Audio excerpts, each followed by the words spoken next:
Assalomu alaykum detektiv ixlosmandlari. Siz Huquq va burch jurnali taqdim etayotgan detektiv audio ruknidasiz. Hozir siz tinglaydigan hikoya 20-asr Chex klassik adabiyoti vakili, mashhur yozuvchi, dramaturg va tarjimon Karl Chapek qalamiga mansub. Tarjimon Shavkat Yodgorov.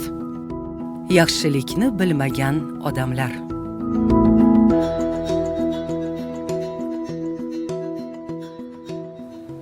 Burilishga yaqinlashganimda soatiga 80 km tezlikda ketayotgandim va burilishdan so'ng yo'l bo'yi degan xayolda ahmoqchilikdan shunday qilaman o'zi.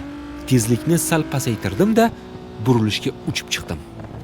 Va shunda yo'lni kesib o'tayotgan odamlarga ko'zim tushdi. Dafn marosimiga kelganlar qabriston darvozasi tomon o'tayotgan ekan. Tormozni jonim boricha bosganimdan men sizga aytsam, mashina mayishib, sirg'anib, so'ng aylanib ketdi. Esimda qolgani, tobutni yelkalab ketayotgan 4 yigit uni yerga, o'zlarini ariqqa ochishdi. Ulovning orqa bamperi o'rtada qolgan tobutni chirpirak qilib yubordi. Tobut ariqdan oshib, paykal boshiga borib tushdi. Mashinadan tushar ekanman, miyamdan nuqul. Ey Xudo, ish qilib pop hazratni ham urib ketgan bo'lmaginda degan xayol aylanar. Shundoq ham gardanimga qandayin g'alvani ilib olganim va boshimda qoyil maqom marakalar turganiga fahmim yetib. Xudoga shukr, ularga hech nima bo'lmagan ekan. Qarasam yo'lning bir tomonida xoch ko'targan ministrant, boshqa tomonida ruhoniy va boshqalar simyog'ochdek qotib qolishgan. Barini muzeydagi mum haykallar deysiz. Bir payt qo'rquvdan qaltirashni boshlagan ruhoniy, Yigitcha, siz hatto o'liklarni ham hurmat qilmas ekansiz, deya zo'rg'a ming'irlab qo'ydi. Men esa tiriklardan hech kimni o'ldirib qo'ymaganimga xursand edim. Ko'p o'tmay odamlar hushini yig'ib olishdi. Meni so'kkani qaysi, abjag'i chiqqan tobutdagi mayitga yordamga shoshgani qaysi. Odamdagi instinkt shunday ekan chog'i. Bir payt hammasi orqaga tisarilib, vahimadan o'llab yuborishdi. Siz nima deb o'ylaysiz? Bir uyum yog'och payrag'i orasidan tirik odam chiqib, atrofni qo'llari bilan paypaslagancha o'tirgani joy qidirardi. Bu nimasi? degan ko'yi o'tirib olish uchun joy topa olmayotgandi. Xullas sartarosh aytganday, sizga xizmat, bizlarga sharaf. Otaxon, deyman unga taxta siniqlari orasidan chiqishga yordamlasha turib. Sizni ko'mib yuborishlariga sal qoldi. U esa nuqul ko'zlarini pirpiratib g'o'ldiraydi. Bu nimasi? Joyidan tura olmadi. Mashina urganda biror joyi singan, payi cho'zilib yoki biron a'zosi uzilib tushgandir-da deb o'ylayman. Aytarli boshqa gap yo'q. Pop ikkovini mashinamga olib, Shafqat uyiga qarab jo'nadim. Ortimdan motamsaro kuzatuvchilar, xoch ko'targan ministrant va turgan gapki, musiqachilar ham yo'lga tushdi.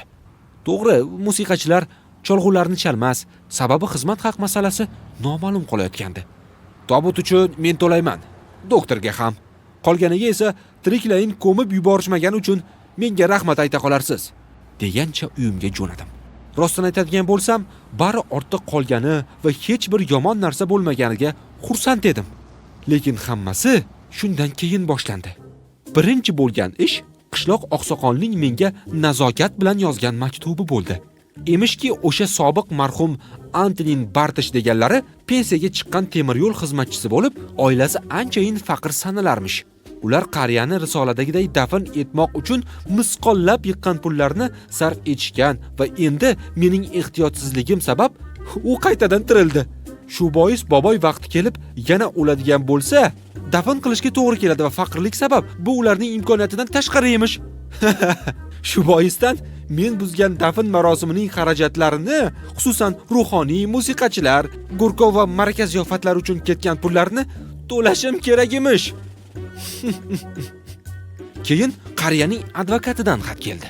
Unda pensiyadagi temir yo'l xizmatchisi Antonin Bartish yirtilgan kafallik va singan to'pig'i uchun bir necha 100 kron tovon puli, shuningdek mening aybim bilan mayib bo'lib qolgani uchun 5000 kron kompensatsiya to'lanishini talab qilayotgani aytilgandi. Shu joyda andakkina o'zimni bosa olmay qolganimni ham aytib o'tishim joiz. Keyin yana bir xat keldi. Qariya temir yo'l xizmatchisi sifatida pensiya olib kelgan.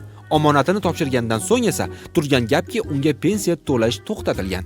Uning o'limi haqidagi uchastka vrachining xulosasini dastak qilib olgan vazirlik pensiya ta'minotini qayta tiklash haqida o'ylashni ham istamayotgan ekan. Shu sababdan boboy mosuvo bo'lgan o'sha pensiyani qoplash uchun uning umrbod ta'minotini bo'ynimga qo'yishni so'rab, sudga ariza qilmoqchimish. Va yana bir xat.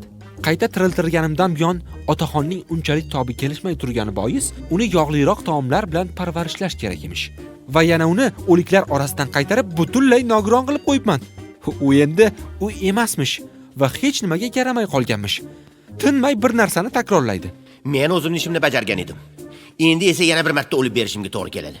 Buni aslo kechira olmayman. Buning haqqini to'lataman. Kerak bo'lsa oliy sudga chiqaman. Kambag'alni xo'rlashni qanaqa bo'lishini ko'rsatib qo'yaman. O'lgan odamni bu usulda tiriltirish men sizga aytsam, odam o'ldirish bilan barobar. Xullas ahvol shunaqa.